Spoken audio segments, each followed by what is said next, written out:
자, 그 다음에 우리가 세운을 볼 때는 요 지장간의 투출도 보죠, 투출. 지장간이 투출된 그 해, 그 달에도 이벤트가 발생을 해요. 그 다음에 요 신년 위에 천간에 붙은 글자 있죠. 네. 그러니까 우리가 요번에, 병신년이었죠, 병신년. 그죠? 그러니까 요 병이 떴을 때에도 뭔가 이벤트적인 사건들이 발생을 하는 거예요. 네. 그런 식으로 해서 월운은 본다는 거예요. 참고로 무일주다. 조금 헷갈리는 월운의 해석이 뭐냐면 무일주가 4년을 만났다면 뭐예요? 인성운을 만났죠. 그러니까 식상이 제대로 되겠어요? 안 되겠어요? 안 되죠. 그죠? 그런데 신년일 때 4월이다 이랬을 때는 이 합작용도 솔직히는 봐줘요. 사신이 어제 이 사람한테는 뭔가 세일을 만들어내는 식신의 운이 왔잖아요. 그때 4월은 요 사신이 합을 해서 무엇을 만들어내요? 그렇죠. 수가 이 사람한테는 육친상 뭐가 되죠? 재성이 되잖아요. 그러니까 오히려 요 식상의 활동력을 강화시키는 요인이 된다라는 거예요. 강화시키는 요인. 자, 요런 게 조금 해석해서 어려울 수가 있는데 참조를 하시라는 겁니다. 그러니까 이제 예를 들어서 뭐 신년인데 신월이다 이렇게 몰리면 어떻게 되겠어요? 자, 요 달에 결과물이 확실히 나오겠죠. 뭐 신의 중복이 있죠. 그죠? 이런 사람은 굉장히 좋겠죠. 그죠? 임일주는 작살나는 거예요. 자, 이런 해에 이런 달이 어떤 사람에는 굉장히 길하게 작용을 하고 어떤 사람에는 굉장히 흉하게 작용하는 달이 된다는 거예요. 예, 예. 그때 뭔가 이제 돈이 되든지 어떤지 그래. 근데 그거는 큰 대운이 좋아야 되는 거예요. 큰 대운. 큰 대운의 흐름이 재성을 떠받쳐 줄 때, 그럴 때는 긍정적으로 쓰는데 그것이 아닐 때, 그 예를 들어서 임묘진 대운의 유년의 유달이다. 이럴 경우에는 제대로 쓰기가 좀 어렵겠죠. 그죠? 그럼 결국 대운만 봐야 되네. 원래 대운이 큰 환경이기 때문에 그래요. 근데 단 그거는 있어요. 한참 가뭄이 들었는데 요때 단비가 내리더라 정도. 아주 약간 좀 솔직히 좀 미미한 작용이라고 보셔야 돼요. 미미한 작용. 그렇게 정확하게 드러나는 건 아닌데 그런 작용이 있다라고 보시면 돼요.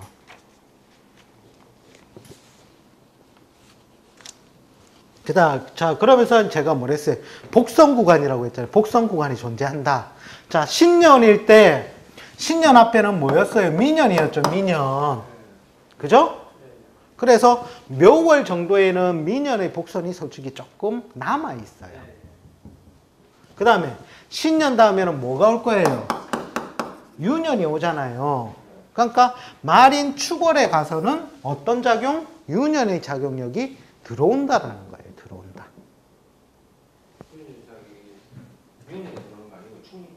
축월부터 시작되는 거예요. 그러니까 제가 아까 미신유라고 했을 때 이게 딱딱 끊어지는 게 아니라고 했잖아요. 여기는 묘월까지 끊어지는 것이고 요 신은 요 앞에 뭐예요? 신자지, 그러니까 자월까지 여기서 자월에서부터 신의 작용력이 시작되는 거예요. 그 다음에 요 신은 진월까지 영향을 주겠죠. 그 다음에 유는 축월부터 어떻게? 영향을 또 주고받는다라는 거예요. 다음의 구간들도 같이 섞여 있는 작용이 있다. 왜? 자연은 아날로그하기 때문이다. 그렇게 보시라는 거예요. 어쨌든 세운도 월운도 보면은 월운이 강력한 게 아니라 우리가 시계를 볼 때도 시침안에 분침이 존재하잖아요. 그죠? 그러니까 연은 시침이라는 거예요.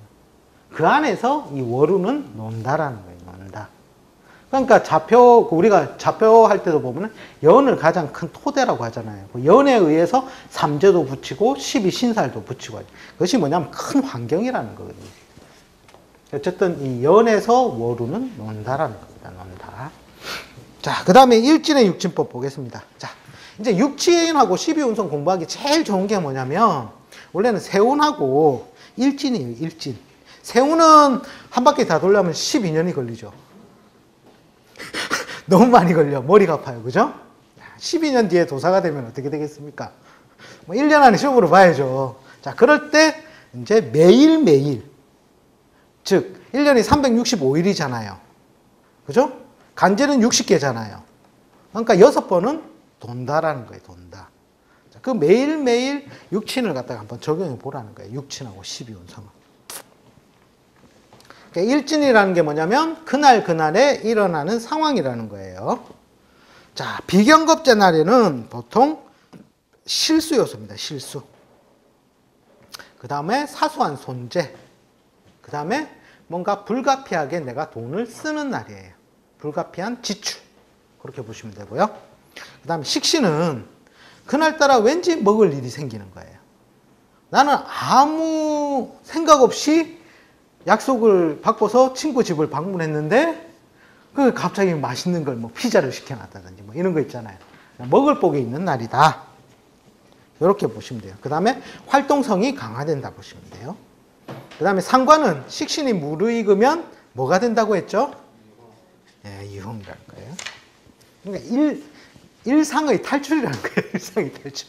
일진도 일간하고 일치하고. 아, 청간하고 지지. 예, 청간은 정신적 경향성이라고 보시면 돼요. 청간은. 정신적으로 이제 예를 들어서 원래 편제는 청간의 뜻은 지지의 뜻은 다 번거로움이거든요. 바쁜 일. 이런 일을 상징하는데 특히 청간에 떴다면 정신적으로 더 거기 꼽힌다는 거죠. 그러니까 아주 단순한 원리인데 예를 들어서 그러니까 무일주인데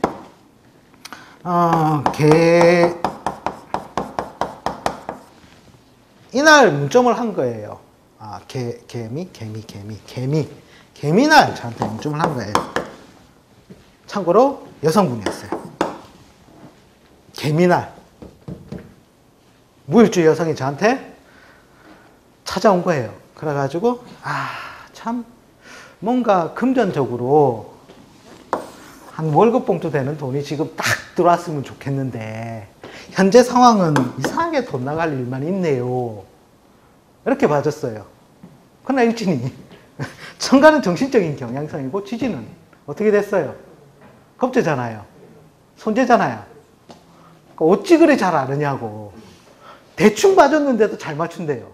왜 그날이 무슨 날? 양의 날짜. 해묘미. 그렇죠. 남자가 왔으면 이 그것도 무슨 점사냐고 뭐라고 갔을 건데 여성분이라서 그러고 보고 갔다라는 거예요. 적용법을 아시겠습니까? 그렇죠. 미정. 그 일은 결코 결정이 나지 않는다. 예. 근데 자기 현실 상황은 그게 너무 부합이 되니까.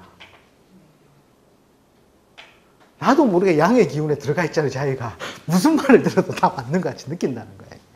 자, 이런 식으로 해서 청가는 보통 정신적으로 자기가 추구하는 바라고 생각하시면 돼요. 정신적 경향성으로서 추구하는 바, 생각하는 바, 목적하는 바로서 의미를 해석해 주시면 되고, 그게 현실적인 결과물은 지지잖아요. 지지에 따라서 어떤 결과물이 온다. 이렇게 보시면 돼요.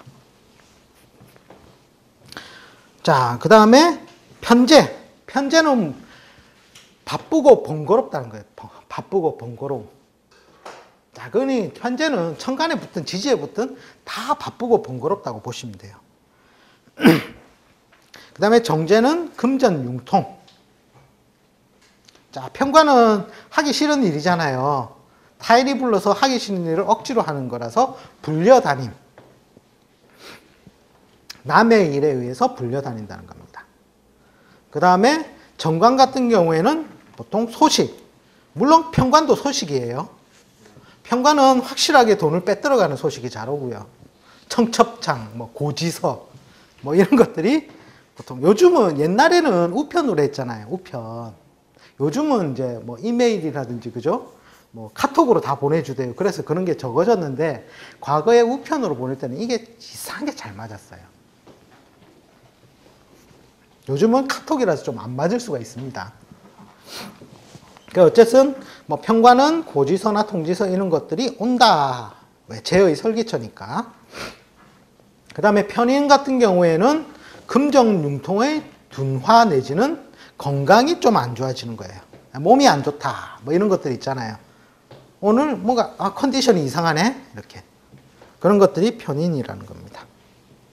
그다음 정인은 편인보다 뭐 덜하다라고 보시면 돼요. 그래서 이 일지는 보실 때 12운성하고 같이 육친을 보시면 빨리빨리 실력이 늘어납니다. 신살도 계셔야 돼요. 예? 신살이요. 신살도 같이 연습하시면 좋죠. 예. 신살도 되나 운동성이나 경향 이런 걸 나타내는 거거든요. 저희 반 수업이 아직 신살이 안 나가서. 그게 이제 그러니까 12신살 같은 경우에 간단하게 보는 게 뭐냐면 네 박자 이동으로 보시면 돼요. 네 박자 이동. 그러니까 예를 들어서 신자 진생이다. 자, 이거는 내가 뭔가 일을 하더라도 주동해서 한다라는 거예요. 주동해서 한다. 그죠?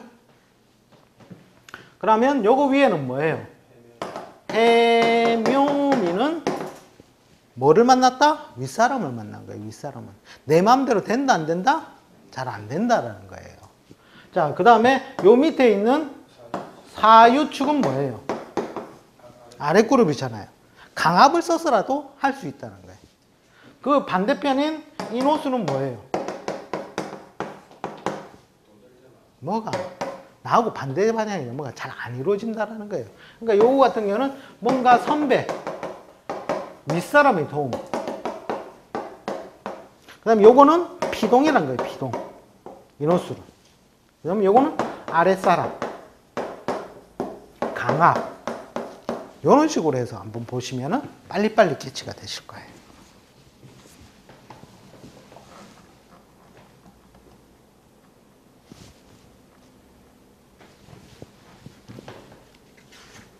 자, 그렇게 보시고, 자, 그 다음에 이제 추편으로 넘어갑니다.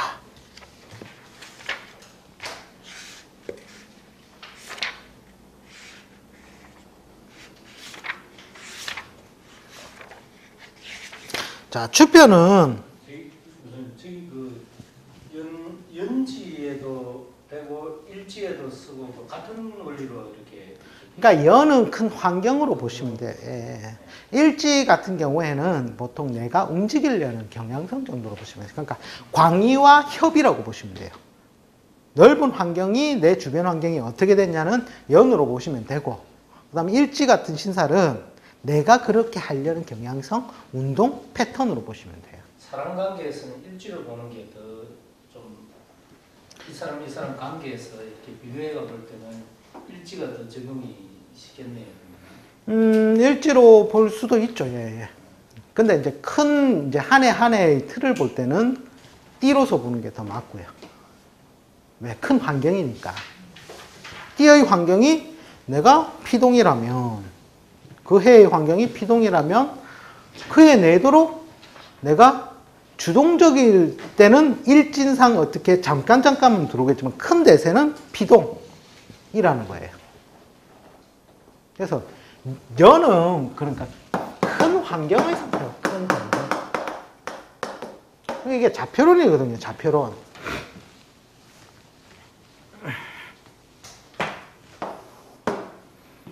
자, 이 토대가 뭐예요? 이게 연이잖아요. 연. 그죠?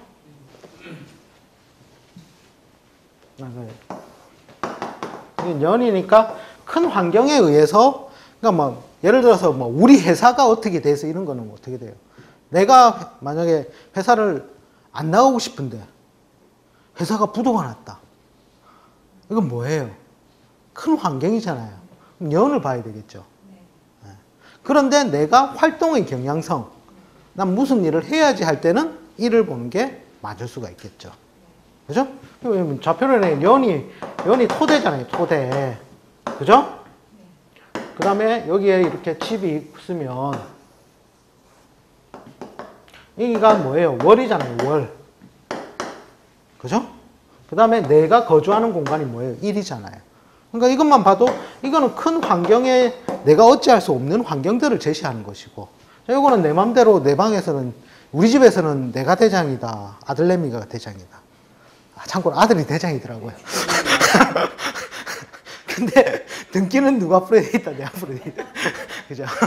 그렇기 때문에 이거는 내가 움직이려는 개인적으로 보이거든요. 개인적.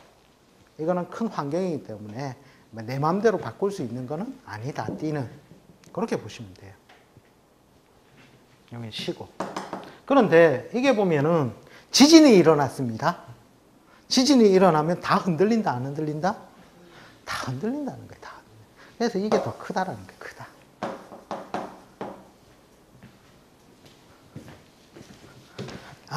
참고로 시간이 좀 애매합니다. 진도를 나가기에는 조금 애매하고, 저는 오늘 원래 계획으로는 제가 추편을 다 끝내려고 목적으로 왔는데 설명이 길어져서 이제 하편만 이래 됐네요. 혹시 질문 있으시면 질문 한두 가지 받고 마치도록 할게요. 저번 시간에 그 전라지망에 대해서 하시는데 네네. 그게 좀 중요하긴 한 것 같은데 한 번 더 조금 설명을 그거는 좀 신설 부분에 가서 원래는 다뤄야 되거든요. 그래서 잠깐 맛보기로 제가 이제 그 프로의 별을 하기 위해서, 그러니까 팔자를 관찰하는 게 프로의 별만 본다고 해서 팔자가 관찰 지어지는 건 아니에요.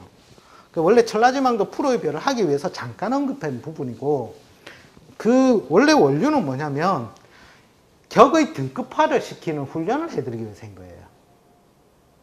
그러니까 성격인지 파격인지 아셔야 될 거 아니에요. 아까 제가 명대세론이라는 게 명대세론. 그죠? 명대세론에 의해서 명이 첫 번째 분석이 되어야 된다. 거기에서 제가 지금 이 시간에 해드린 거는 프로의 별로서 제가 해드린 거였고, 자, 여기에서 등급화를 해드립니다. 등급화. 요 과정이 들어가야 된다는 거예요. 요 프로의 별 중에서 천라지망이 있는 거예요. 천라지망. 천라지망은 하늘이 뿌려놓은 그물이라서 뭔가 엉성한 것 같은데 내가 빠져나갈 구멍이 없는 게 실제로 보면 천라지망이에요. 천라지망. 그래서 뭔가 이거는 그 하늘이 뿌려놓은 그물에 내가 잡혀있기 때문에 세속적인 일보다는 비세속적인 일에서 오히려 두각을 많이 나타낸다라는 거거든요. 신살편에서 이거는 조금 더 촘촘하게 다루기로 하고, 이왕 한 거 그러면 프로의 별은 아까 제가 쫙 정리를 해드렸어요. 그죠? 그 다음에 이제 등급화를 어떻게 할 것이냐. 자, 참고로 성격은 이미 과거 텍스트들에 보면은 거의 다 나와 있어요. 그는 이제 정형화된 틀이라는 거예요. 그 외에 등급화를 어떻게 하냐면, 자, 이게 5가지 정도가 돼요. 들어보신 분들은 다 아실 겁니다. 자, 맨 처음에 이게 뭐가 있습니까? 예? 파격. 자, 파격의 등급화입니다. 파격. 파격의 등급화를 하면 파격에는 뭐예요? 맨 처음에 뭐가 나옵니까? 예? 형충파에 맞습니다. 자, 참고로 공망, 원진 보이십니까? 형.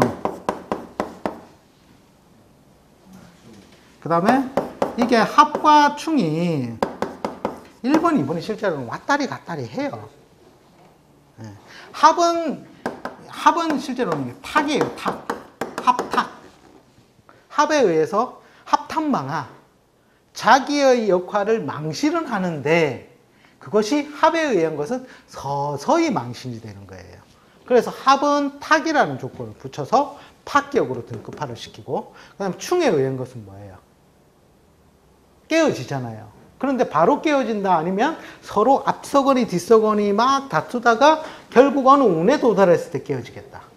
그렇죠? 자, 젓가락이 하면 좀 심하고 철사를 합시다. 철사를 팍! 바로 부어주십니까? 막 한 다음에 뚝 끊어진다라는 거예요. 그죠? 자, 그런데 다 이런 것들은 뭐냐? 조건에 따라서 쓴다는 거예요. 조건에 따라서. 자, 충은 무슨 조건? 역마 조건. 그죠? 아니면은 뭐예요? 큰 압력을 가하는 조건이라는 거예요. 인신충 같은 경우에는 큰 제조, 물상이 큰 제조, 이런 것들이 들어가는 거거든요. 그래서 압력 요소라는 거예요. 압력 요소. 그 다음 형은 뭐예요? 형도 조건부잖아요. 무슨 조건부? 가공성이잖아요. 가공성. 형벌, 수술, 가공.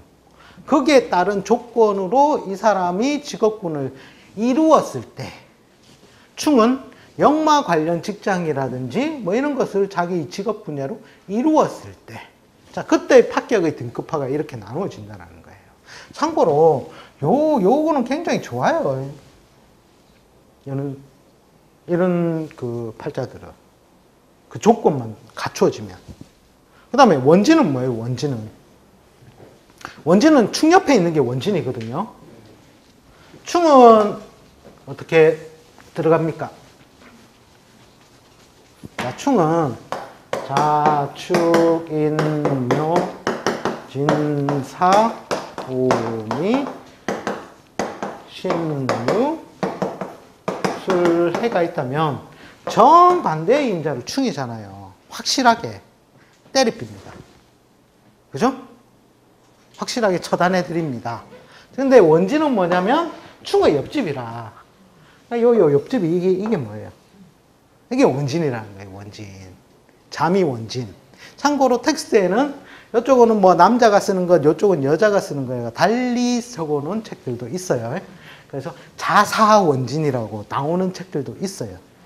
네, 근데 우리는 규정적으로 보통 잠이 이렇게 많이 쓰는 것만 쓰기 때문에 표현을 이렇게 하는 거예요. 자, 그러니까 이게 뭔가 충은 바로 때리는데 원진은 뭐예요? 눈을 흘겨보는 거예요. 그러니까 꼴이 온전하지 않다는 거예요. 그러니까 혀만 차는 거예요. 저거 나쁜 놈, 저 나쁜 놈. 이게 잘하는 게 뭐냐면 선생님들이라, 아니면 종교 지도자들, 정신적 개혁, 원천적으로 맞지 않으니 계속 바꿔서 만들어 보자. 자, 이것도 뭔가 하나의 압력인 거예요. 이게 원진도 잘 쓰면. 그런데 충보다는 어떻게 격이 많이 떨어진다는 게 떨어진다. 그 다음에 공망도 하나의 격이에요. 이것도. 네. 공망 맞은 대로 쓰면 되는 거예요. 공망이 빌공망을 망자잖아요. 내 것이 없다 이렇게 생각하고 살면 되는 거예요. 내 것이 아니다. 이런 식으로 해서 팔자의 등급을 지어놓고 그 중에서 요 프로의 별이 이 사람의 얼마만큼 차지하고 있는가를 판별을 하시면, 아, 이 팔자는 그릇이 괜찮네. 자, 아까 팔자 구시성 가진 회장님도 그렇고 팔자들이 어떻게 돼요? 형 이런 거 딱 들어가 있잖아요. 어떻게 보면 합격이에요. 합격. 그런데 프로의 별과 합쳐져 있죠. 그러니까 등급이 업그레이드 되는 거예요. 근데 그런 형이 있는데 신통력 동물이 아닌 비리비리한 형이다. 이러면 이제 등급이 뚝 떨어지는 거예요. 이런 것들은 이제 계속해서 명조를 많이 관찰을 하셔야 되는 거예요. 관찰을.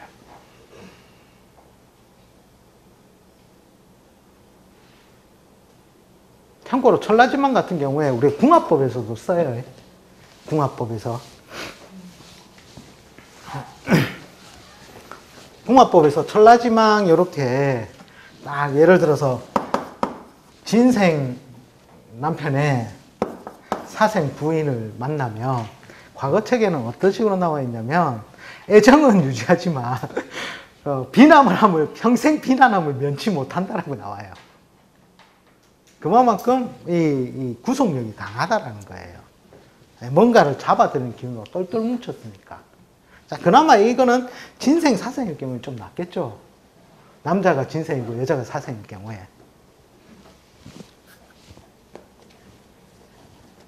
근데 이게 거꾸로 됐다. 남자가 사생이고 여자가 진생이다. 이러면 머리 아파지는 겁니다. 그 이유는 아시겠죠? 신분적으로 누가 높다? 신이 높으니까. 자, 그런 식으로 해서도 천라지망은 막 여러 가지로 활용이 되기는 합니다. 그러니까 보통 내가 예를 들어서 팔자에 용진자 하나밖에 없는데 운에서 사가 왔다. 이때도 천라지망 작용이 있어요. 뭔가 일이 정체지연을 겪는 거예요. 거기에 공망까지 가해졌다 이러면 어떻게 되겠어요? 이민일주는 진사가 공망이거든요. 팔자에 진이 있는데 사진이 왔다 이러면 진띠는 사띠를 만나면 안 되겠네요. 아니 꼭 그렇지만 않아요. 근데 만약에 이런 식으로 천라지마의 별이 이런 식으로 왔을 경우에는 뭔가 일을 계속 더디게 만드는 거예요. 더디게. 그래도 공방까지 겹쳐 있으면 가뜩이나 일이 더딘데 한 번에 아니 되고 손발이 여러 번 가는 번거로움을 거치고 일이 그것도 100% 만족하지 않을지는 모르는 거예요. 팔전에 거꾸로 사가 있는데 진년이 와도 마찬가지예요. 네네. 어디고 네. 제가 방금 공망까지 신사를 덧붙여서 설명해 드린 건데, 그러니까 뭔가 일의 정체 지연들이 나온다는 거예요. 이 사가 재성이라 하더라도 제대로 써먹지를 못하는 거예요. 그게 이제 천라지망의 작용이라는 거죠. 자, 다른 질문 없으시면 오늘 여기까지 하고 다음 주에 저기 추편 들어가도록 하겠습니다. 수고하셨습니다.